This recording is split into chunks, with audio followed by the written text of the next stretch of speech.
NEDC, downtown Newport. Jon Chadwell, who is the executive director, joins us as he does each and every month to talk about NEDC and what's going on in our fine community. And we've got big things to talk about today. How is Jon Chadwell? Good to see you, sir. I'm doing well. How are you? I'm good. I'm good. We came in, we got to look at the board on the few things that Jon was working on, and the board had about 50 to 60 different items on it, and that was half, and then we could turn it over and get the other 50 or 60 planning things that we've got going.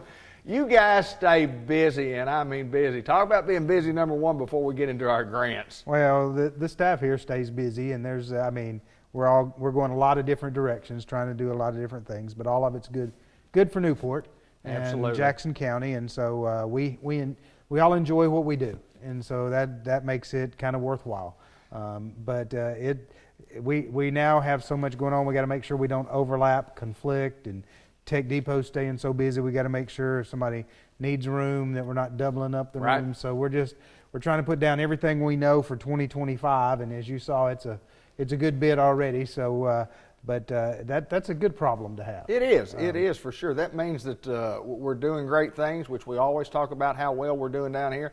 I talked about it on the Greyhound football game the other night. It's amazing what all we've done at Tech Depot, and we continue to do more. We've got 3 new grants we want to talk about today. Let's get right into that. So one grant, it'll be announced in the near future, and so I'm not going to say a whole lot about it, but it's going to help us do some upgrades to our industrial park. Okay. And we were excited to get awarded that grant or get notified about it.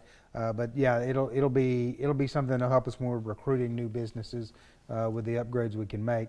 The second grant we got is for another parking lot downtown, and it's going to support the Drive Smart. And I know people get frustrated. They're like, "When's that Drive Smart thing ever going to come? Is it ever going to come?" Well, what happened was we were moving forward with it, and then we had the opportunity to apply for a grant. Right. So we had agreed to put $500,000 into upgrading the building, and that was going to put sprinkler system in and downstairs handicap toilets and stuff.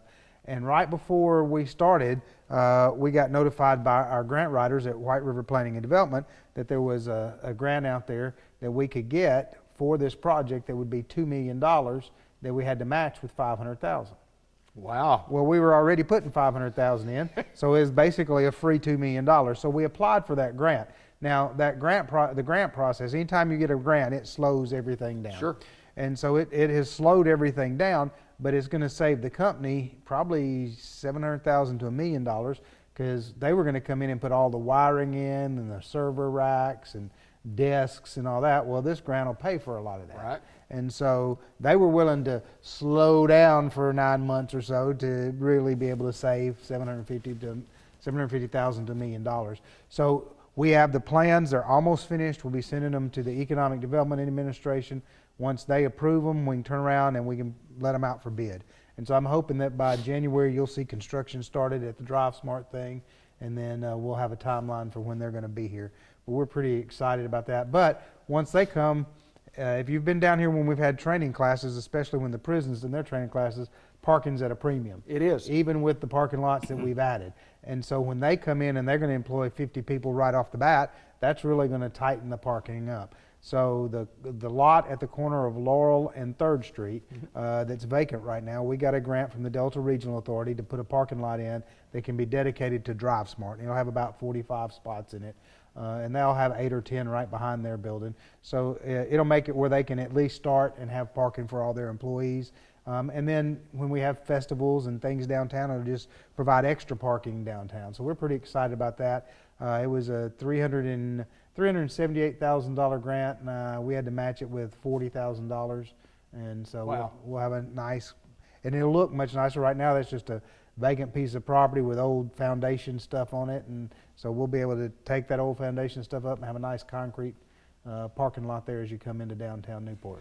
I totally understand math when it comes to if I put in $10, you're going to put in $50. Mm-hmm. I get that. I mean, I get it. I like what we're doing with the grant. We got a third one we really want to spend some time on. So what I want to spend time on third is Arkansas Economic Development Commission came out with a program to help communities learn how to recruit retail. And primarily they've come out with 2 programs, and we've applied for one and been accepted, and we've applied for the other and are waiting to see if we're accepted. So one program is called 75 Strong, and it is to help train you to be better at growing your own home retail businesses, entrepreneurs, helping people start a retail business, grow a retail business. We've applied for that one. We haven't heard yet, but we're hoping. If we get that one, then Crystal and myself and one person from the college will all go be trained as entrepreneurial development professionals to be able to do that. But the one we did get accepted for is more to recruit chains, restaurants and stuff like that. And how do you recruit them, and what kind of property are they looking for, and teaching you where to go to meet the people who make the decision. And so Julie Allen and Crystal Taylor and myself went to the first session that we were selected for. They had 26 communities apply, only 6 communities got selected. We were one of those 6. It's a $25,000. This is even better if you do math. It's $25,000 is what it costs per community to go through, and we have to pay 500 of it. Yeah, so, I get that. I understand that math. That math is pretty good, isn't it? Sir, it's pretty good math. But we went, and it was fascinating that a lot of the chains that used to only go into major urban areas are now looking at smaller markets. They're looking at putting smaller stores in smaller markets, and so what they're trying to do is spread out their risk, because when COVID hit, the rural areas did better than the urban areas did. And the stores in the rural areas did better than the stores in the urban areas. And so they're finding they can instead of putting a 75,000 square foot building just in a Jonesboro and that's it, and everybody has to drive into it. Well, people weren't traveling that much when COVID hit. They're staying home. If they had a 30,000 square foot store in Searcy and 30,000 in Newport and 30,000 in Batesville, they'd capture more than trying to get everybody to drive to Jonesboro to one great big store. So some of those are looking at smaller markets. Also, the whole trend with retail has changed. Everybody used to say, man, we need to get Newport to 10,000 population so we'll qualify for some of these stores. And that's how they used to do it. But they don't do it that way anymore. Now what they do, with the advancement of cell phones, they can track how many people shop at your Walmart and where they come from. Really? Right? Yes. So do you have the weather app on your phone? I do. All right. That weather app is always going on your phone. It's always monitoring you. And it pings back, and the weather app company sells the information to these data companies. So they sell everywhere you've gone to these data companies, not necessarily with your name. They've got a tag number. And so what they do is they look at, well, this phone was in Walmart. Now, where did this phone go and spend 8 hours in the evening? Well, that's where they live. I think it's great technology. It is. So we have almost 100,000 people a year who use our Walmart, and they saw where they came from. And so where 80% of those people come to shop at your Walmart, that's your trade area. Okay? Gotcha. And so our trade area has 29,998 people in it. Wow. And so then that's what the retailers want to see, and that's what they don't base it off your population, they base it off your trade area. And so they get more information. It's just a lot more information. Oh, it is. And so it's really interesting that they said, here's the stores, and they told us don't share the names of the stores, because if you share the names of the stores you're going after, somebody will hear it and go, oh, we're getting a such and such. And the process from the time you probably contact the very first person with that company until they make a decision is typically 2.5 to 3 years. Wow. It's not a fast process. But what these companies do is they say, we're going to build 60 stores this year, and we're going to build 10 of them in Arkansas. And so you're trying to figure out which ones are building, which ones are going to build in Arkansas, get your case in front of them that you should be in Newport. And then they also match us up with towns that are like us in our state and in other states. Towns that are about the same size, that have about the same makeup, that have about the same household income. And they look at those towns, and those are our peer communities. And they say, what businesses do those towns have that Newport doesn't have? Because if it can make it in this town, it can make it in Newport. And so then they want you to go talk to those. And then you have to think about all kinds of property things. Because I didn't know that there was an AM and a PM side of the road. Oh, I don't either. An What is- AM and a PM side of the road. What does that So mean? people like to, if they're going along, they like to make a right turn into wherever they're going, and then make a right turn when they leave because they don't have to cross traffic either way. Okay. That's their. And so if you're a coffee shop, you want to be on the side of the road where everybody's going to work. Okay. Because they can turn in right, get their coffee, turn out right, and keep on going to work. Here you go, And got that's the AM side of the road. Okay. So if you have a side of the road where most people are going in the mornings, that's the AM side of the road. Now, if you're a bar, you want to be on the PM side of the road because people want to swing in and get a beer after work, and they'll come in right and they'll go right. Wow. And so there's the AM and the PM, and they will ask, you know, hey, is this piece of property on the AM side or the PM side? Incredible. And they want to know that. They want to know how many cars a day pass in front of that piece of property. There's all kinds of stuff. One of the most interesting things, facts, just you can win a bar bet with this one, okay? One of the most interesting facts is what percentage of sales would you say are complete online sales? That is, you ordered online and it's mailed to your house or your work. What percentage of retail sales come like from Amazon or something like that? I would think it to be high, but it's probably going to be low. Yeah. 15%. 15%. 15% of all retail sales in the United States are online sales. So the other 85 are not Are on not. that side. But go back 100 years when Sears and Roebuck catalog Uh-huh. was in its prime. Uh-huh. What percentage of retail sales came from catalogs? I would think a greater percentage now than what Amazon gets. Yeah, 19%. Really? So what online has done is it hasn't replaced brick and mortar, it's replaced the catalog. Right. And so online has replaced the catalog. We think online is taken away from bricks and mortar, but really it hadn't, but it's taken away from the catalog sales because you don't, I mean, when was the last time you ordered something out of a catalog? I don't remember. Yeah, it's been forever. You know, you get on the internet. And so anyway, they were talking about if people are, the whole myth is that brick and mortars are going away because everybody's ordering online, but online really has not cut in. In fact, they said if you have a brick and mortar store in a town, then your online, that same brand's online sales actually go up in that town Really? by about 6%.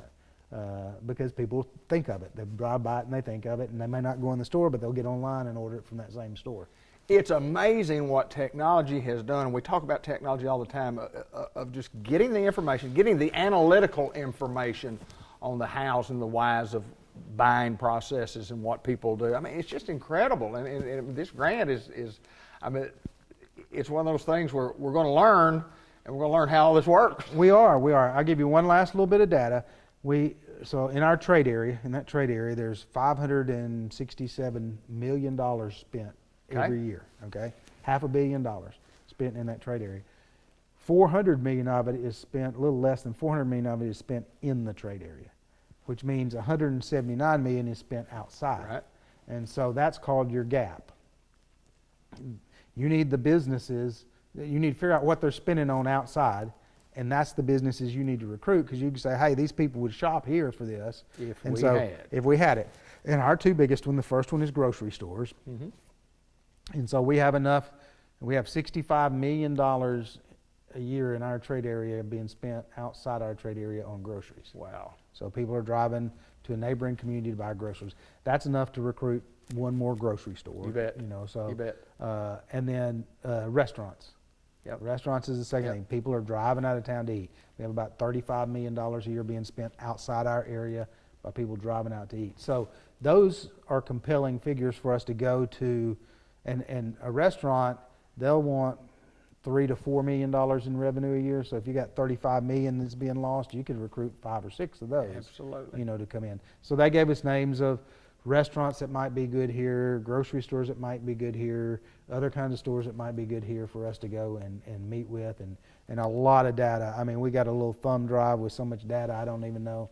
And we're spending our time delving into it, and then we're going to have to get with the people who own property here in town that can be commercial property, and we're going to have to ask them if they want to sell it or rent it, lease it, and if they do, they got to give us a firm price, and then we'll do a little flyer on that. They do a flyer on our community that's gorgeous. Right. And we'll do a little flyer on a piece of property to stick in it based on who we're recruiting, and we can say, oh, some want to be by Walmart, some don't want to be by Walmart. There's one that wants to be They want to be between Walmart and the biggest residential neighborhood in the area. Right. That's where they want to locate. Yep. So because they want people passing their building on the way to Walmart. Absolutely. So there's all this psychology. Absolutely. Of recruitment. So anyway, it's going to make us better on both sides. We're going to get better at learning how to grow our own businesses and have more mom and pops, and better at having those retail chains where we're not doing either one to the exclusion of the other. We're trying to grow every part of our economy. 20 plus years ago when we started this, it was kind of like, who do we need to call and recruit to try to come in and want to put a business here? Now all that information is at our fingertips based on technology. It's just amazing. It is amazing. That's great information, my friend, great information. We're at NEDC in downtown Newport, Arkansas, and in all fairness, probably the most interesting program we've done at some time when we learn about what it takes to recruit people to our area, businesses to our area, and the statistics on Amazon blow my mind. I mean, you think it would be an enormous number, and then you say, what's about like Sears catalog was many years ago. Jon Chadwell, good to see you, my friend. Good to see you. As always, Jon Chadwell at NEDC in downtown Newport.